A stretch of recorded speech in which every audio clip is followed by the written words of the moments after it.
दोस्तों आज हम बात करने वाले हैं अल्फा मूवी के बारे में। ये कहानी है पाषाण युग की, यानी आज से 20,000 साल पहले की बात, जहाँ पर हमें यूरोपियंस को दिखाया जाता है जो कबीलों में रहते हैं, एक साथ मिलकर शिकार करते हैं। और ऐसे ही एक कबीले के सरदार को दिखाया जाता है जिसका नाम दाऊ होता है। वो सर्दियों का खाना इकट्ठा करने के लिए अपने कबीलों के साथ शिकार करने के लिए आए हैं और इनके सामने बहुत बड़ी बड़ी भैंसों का झुंड होता है। ये सब के सब उन पर हमला कर देते हैं और तभी दिखाया जाता है कि एक जंगली भैंसा दाऊ के बेटे कीड़े के पीछे भागता है। दाऊ से रास्ते से हटने के लिए कहता है, लेकिन वो डर जाता है, वो ऐसा नहीं कर पाता और वो सीधा भागना शुरू कर देता है। और अगले ही पल जंगली भैंसा कीड़ा को अपनी सींग में फंसा कर लेकर भागता है।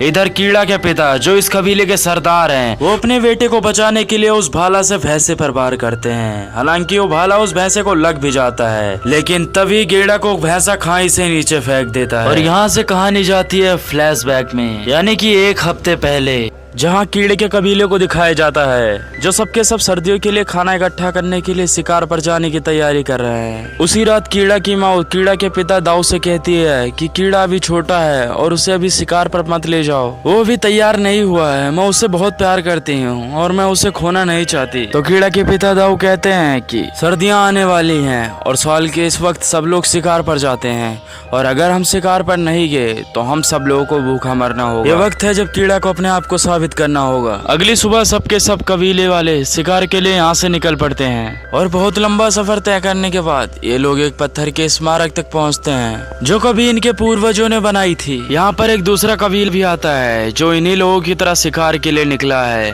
ताकि वो लोग भी सर्दियों के लिए खाना इकट्ठा कर सके। ये सब के सब रात यहीं गुजारते हैं और अगले दिन ये लोग अपने अपने रास्ते पर निकल जाते हैं। ये सफर बहुत खतरनाक है। इसी तरीके के सफर में इनके बहुत से पूर्वजों ने अपनी जान गंवाई है, इसीलिए उनकी याद में एक स्मारक बनाया होता है। कुछ दूर आगे चलने के बाद इन लोगों को एक जंगली सुअर मिलता है। उस जंगली सुअर को ये लोग भाले से जख्मी कर देते हैं। दाऊ अपने बेटे कीड़े से कहते हैं कि इस जंगली सुअर को तुम मारोगे, लेकिन वो ऐसा नहीं कर पाता। तो दाऊ उस पत्थर की खंजर से उस सुअर को मार देते हैं। उसके बाद दाऊ अपने बेटे कीड़े से कहते हैं कि तुम इतना बुज़दिल निकलोगे ये मैंने कभी सोचा नहीं था। यहाँ सिर्फ ताकतवर ही जिंदा रह सकते हैं क्योंकि यही जंगल का कानून है। दरअसल में जंगल के जानवरों का एक कानून है कि हर कोई अपने से कमजोर को मारकर अपने आप को जिंदा रख पाता है। यही प्रकृति का नियम है और ये आजकल इंसानों पर भी लागू होता है। यहाँ हर कोई अपने से कमजोर को मारकर खुद को जिंदा रख पाता है। रात में ये लोग जब शिकार को खा रहे होते हैं तभी एक शेर आता है और इन्हीं में से एक लड़के को उठाकर ले जाता है। अगली सुबह ये लोग उसी की याद में एक पत्थर की स्मारक बनाते हैं और शिकार की तलाश में आगे का सफर तय करते हैं। और भयानक जंगलों का लंबा सफर तय करने के बाद भी इन्हें कोई शिकार नहीं मिलता। रात को ये गुफा में शरण लेते हैं और दाऊ अपने बेटे कीड़े के हाथ में कुछ तारों के टैटूज बनाता है और वो बताता है कि रात को वक्त ये तारे तुम्हें आसमान में मिलेंगे और जब तुम इनका पीछा करोगे तो इससे तुम अपने घर पहुंच जाओगे। दरअसल में ये एक तरह का नक्शा है, इंडिकेशन है कि उनका घर किस तरफ है। अब सुबह होने के बाद ये लोग एक बार फिर से अपने शिकार के लिए निकल पड़ते हैं। तभी इन्हें जंगली भैंसों के पैरों का निशान दिखाई देता है और यह देखने के बाद ये लोग एक बार फिर से खुश हो जाते हैं और ये लोग जंगली भैंसों का शिकार करने लग जाते हैं। तब एक पल वो आता है जब कीड़े को उठाकर एक जंगली भैंसे ने खाई से नीचे फेंक दिया और कहानी वापस से प्रेजेंट में आती है जहाँ कीड़े को उठाकर जंगली भैंसा नीचे फेंक देता है। दरअसल में कीड़ा नीचे तो गिरता है लेकिन वो चट्टान के बीचों बीच में एक पत्थर पर अटक जाता है। उसके पिता दाऊ वहाँ पर पहुँच जाते हैं और वो अपने बेटे से कहते हैं कि बेटा हिम्मत मत हारना, मैं तुम्हें बचा लूंगा। और तभी वो पत्थर टूट जाता है जिसे वो पकड़कर लटका होता है।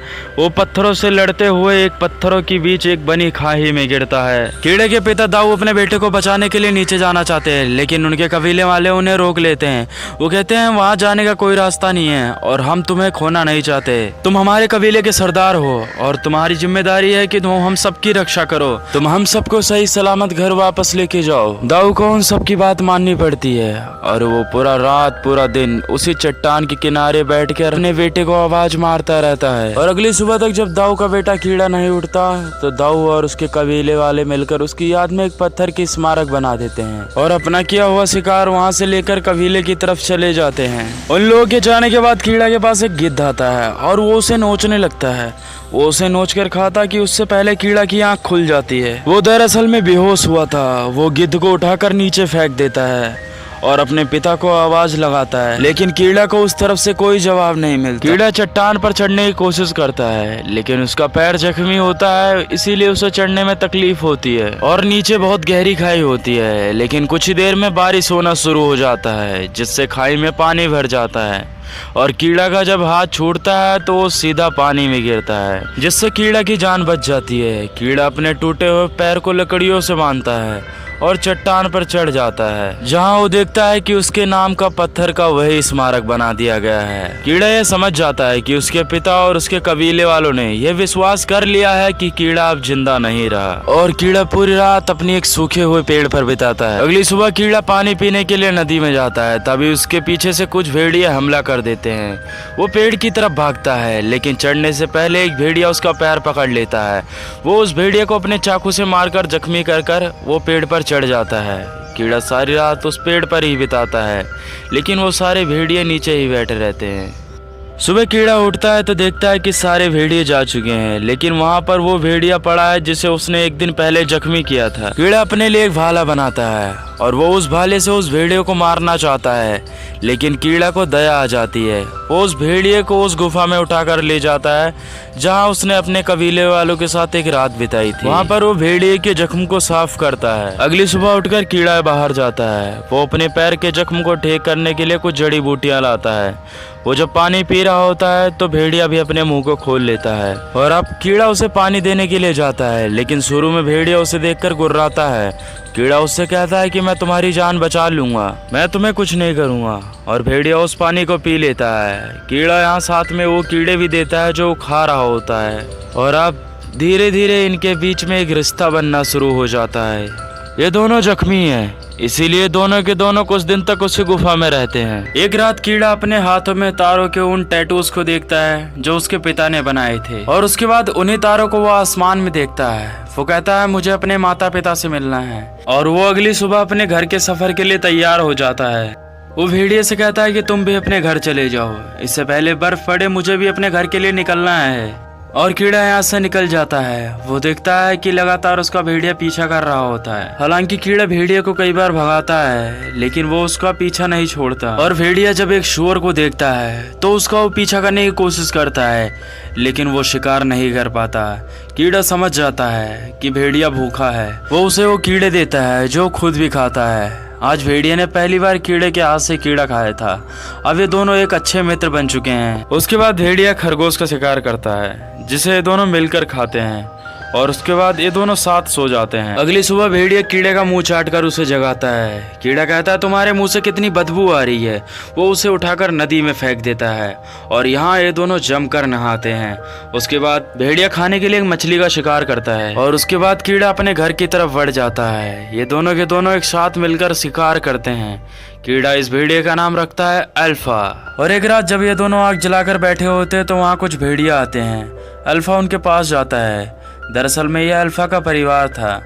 कीड़ा अल्फा से कहता है कि तुम्हें अपने परिवार के साथ जाना चाहिए, और अल्फा उनके साथ चला जाता है। और कीड़ा अल्फा को देखता रहता है। कीड़ा अगले दिन अपने सफर के लिए निकल पड़ता है, और अब बर्फ भी पड़ चुकी है, यानी कि बहुत ज्यादा ठंड है। कीड़ा लगातार अपने सफर के लिए आगे बढ़ता रहता है। वो देखता है कि कुछ भेड़िए मरे हुए भेड़िए का मांस खा रहे हैं, और उन्हीं में अल्फा होता है। उसके साथ के भेड़िए उसे शिकार नहीं खाने दे रहे हैं। कीड़ा पहचान जाता है। वो उसकी तरफ भागता है। तभी यहाँ पर बर्फ चटक जाती है और वो उसमें गिर जाता है। दरअसल में ये एक जमी हुई झील होती है।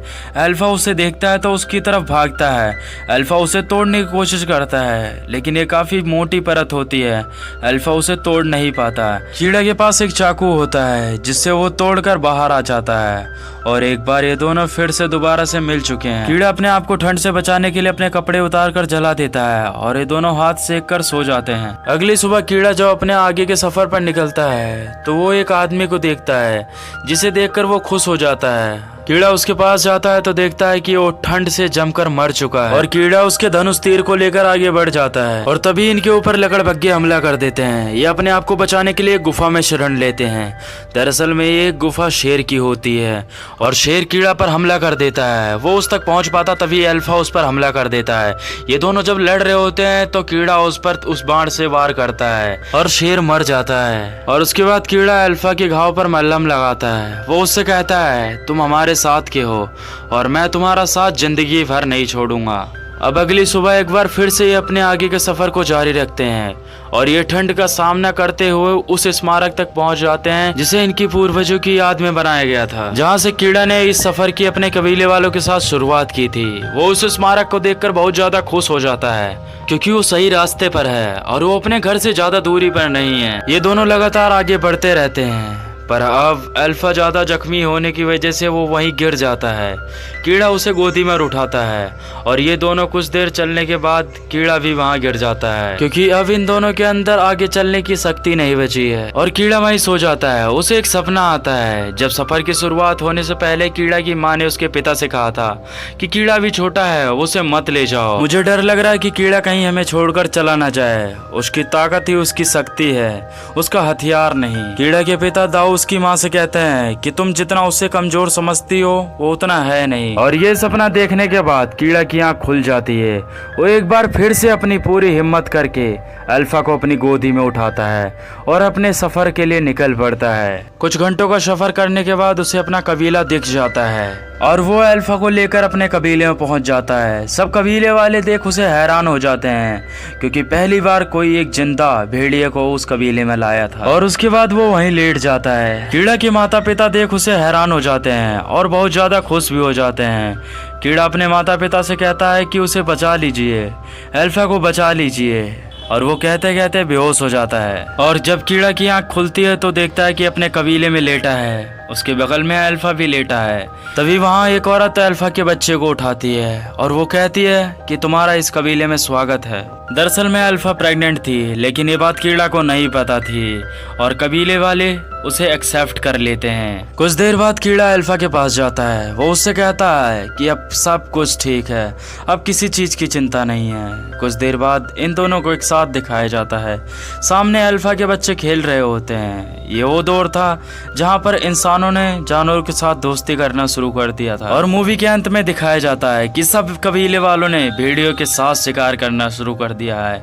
अब ये लोग एक साथ रहने लगे हैं। कहते हैं हर कोई बुरा नहीं होता, बस तुम्हारा बर्ताव अच्छा होना चाहिए। और इस मूवी की यहीं पर अंत हो जाती है। दोस्तों, अगर आप लोगों को मेरी ऐसी वीडियोस पसंद आती हो तो इस चैनल को जरूर सब्सक्राइब कर लें और कमेंट बॉक्स में जरूर बताना आपको ये मूवी या वीडियोस कैसी लगी। तब तक के लिए बाय बाय, मिलते हैं नेक्स्ट वीडियो में। जय हिंद, जय भारत।